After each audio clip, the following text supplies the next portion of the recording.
Today's overview is going to be on my Command Arms Roni chassis with the Crosman PFAM9B select fire pistol installed.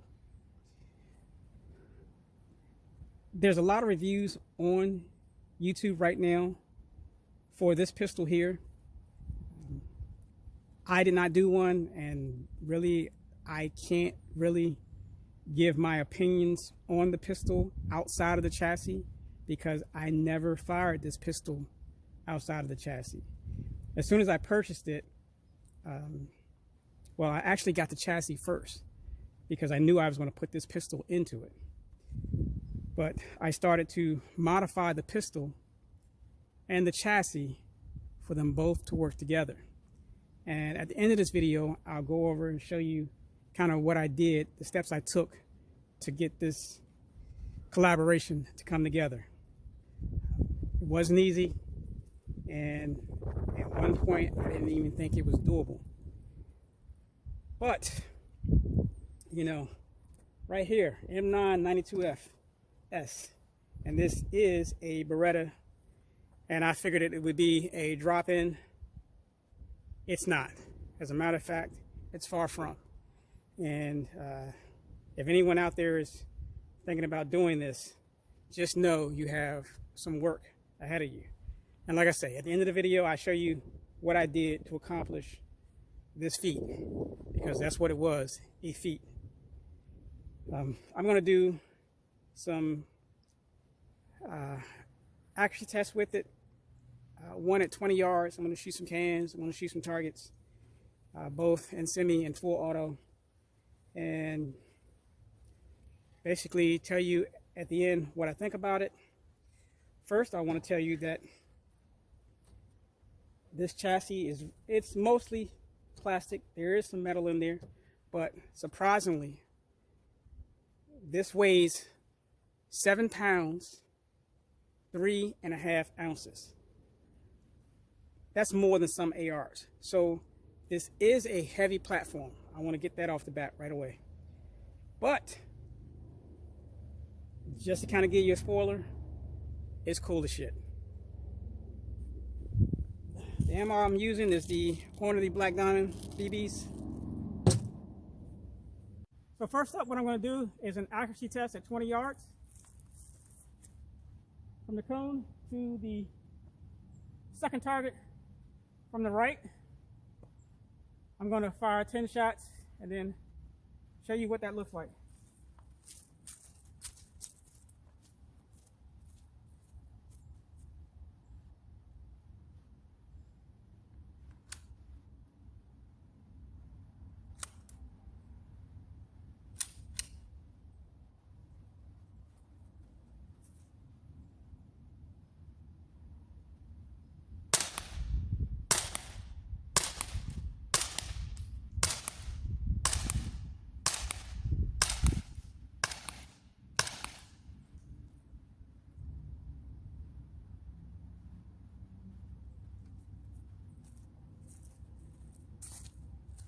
So this was my first time.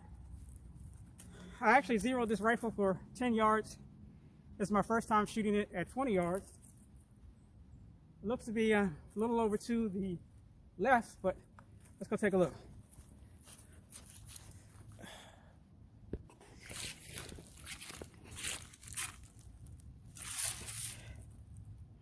And that looks like all 10. 3, 4, 5, 6, 7, 8, 9, 10. Yep, that's all 10. I'm a little over to the left at 20 yards. But you know what? For a Crosman pistol at 20 yards, I'm amazed. Truly. You know, this CFAM9B is, you know, inside of a chassis so far, it's pretty amazing. From the cone to the cans is 12 yards. I'm going to see if I can take down all the cans and put some good hits on the target in semi-auto. I'll be aiming for the head part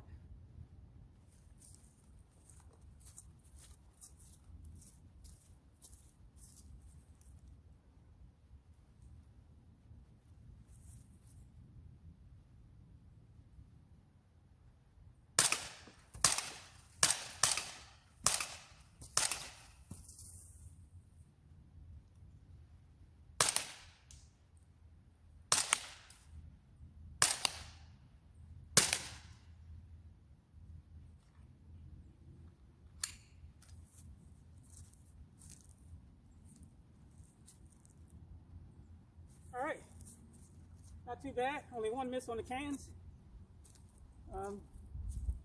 Next up, I'm going to do the center targets. And I'm going to do that on full auto.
This thing is effing awesome. Let's go look at the targets.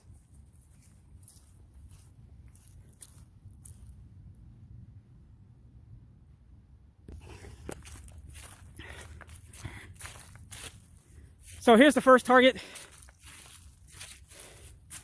It is 13 yards from the cone. Look at those body shots in full auto. Never could have done that with the pistol. Not in a million years. Look at a headshot.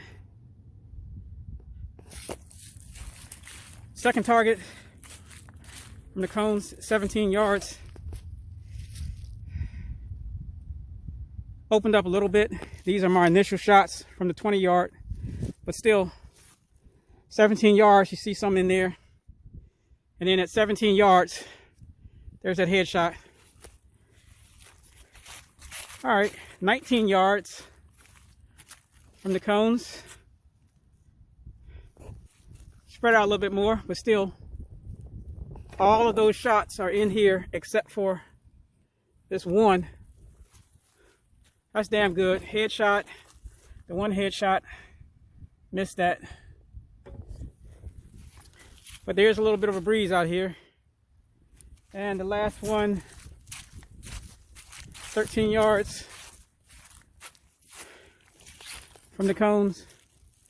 Look at those body shots. Again, never would have done that with the pistol. That headshot.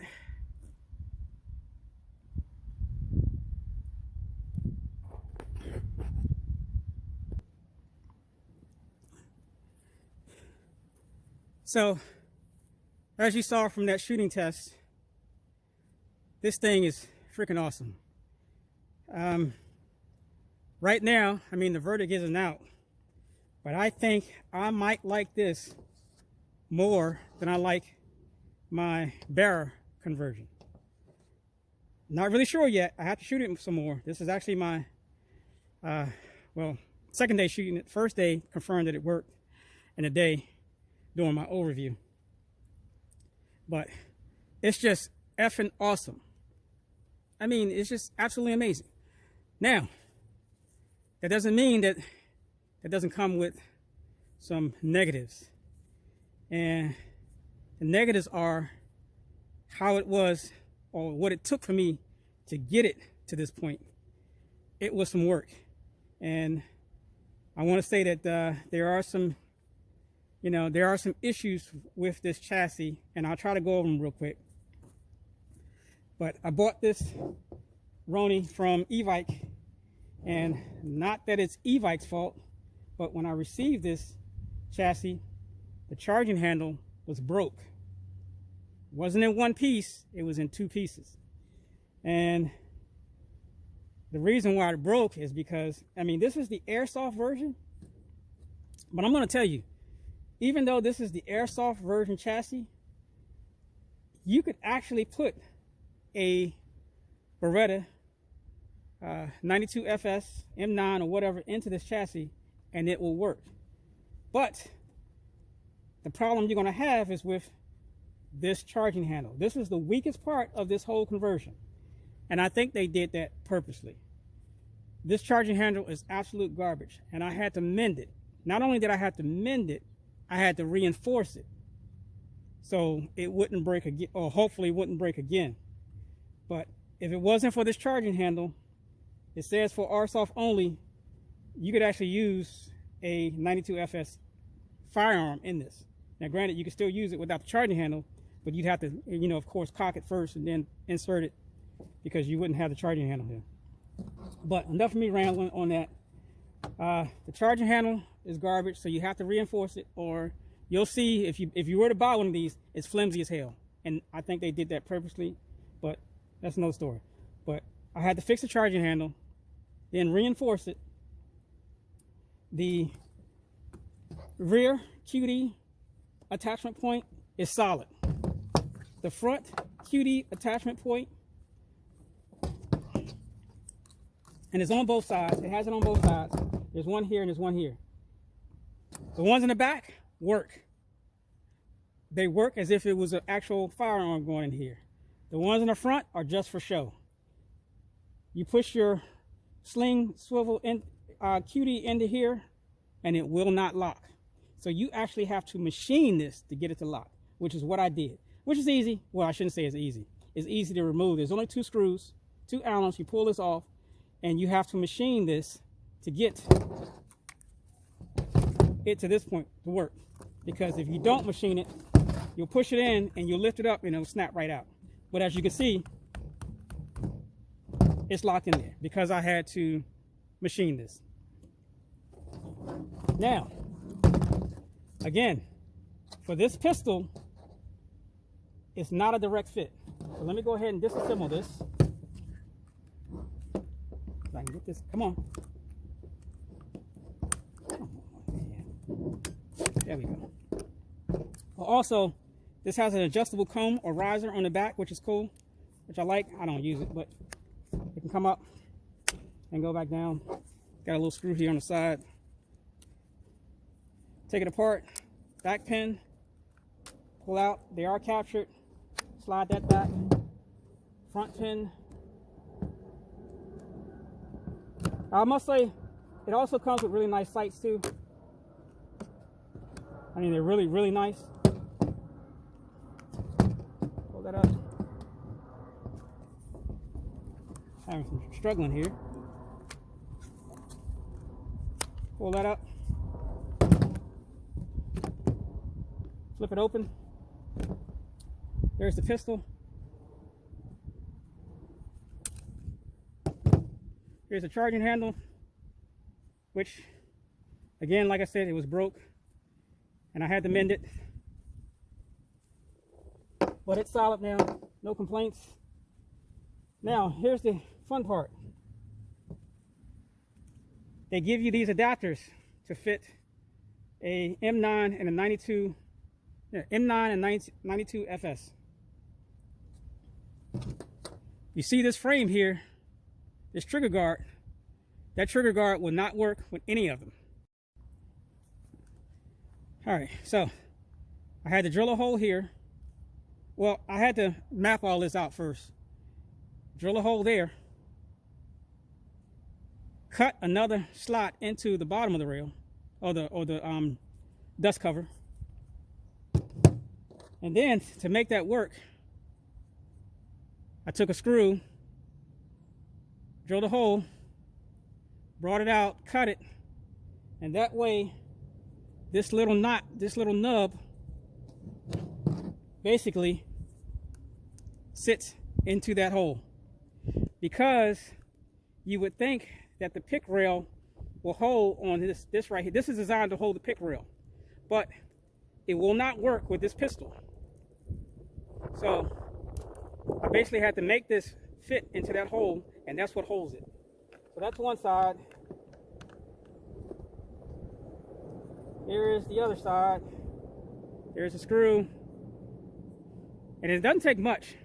You can see, I hope you can see that, how it's sticking out. And that basically fits into that hole.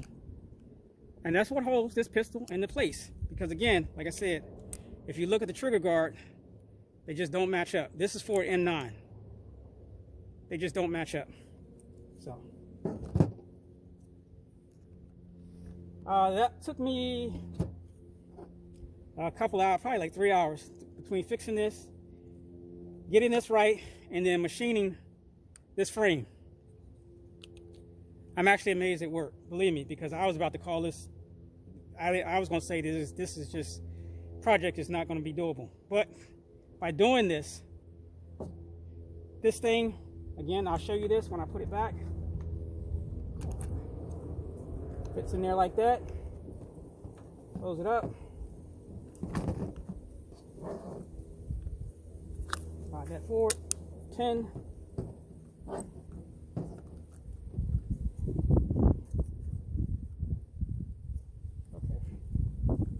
Don't seem to have it right here for a second. Let's slide this back.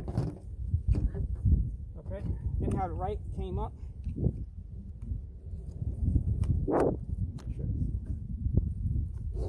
In there. There we go.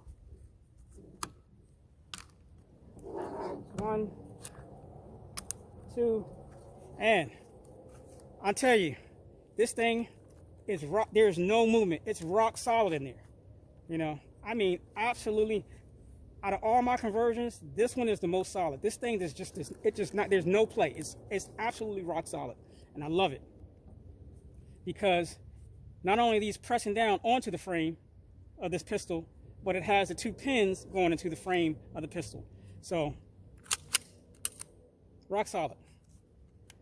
The other thing I have to do is the safety doesn't work because the safety is actually, or the lever is actually hitting this frame right, the chassis.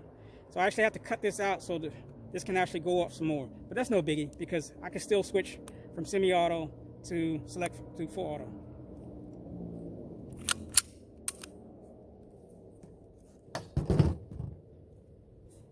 But I think that's about it, all the issues I had with it.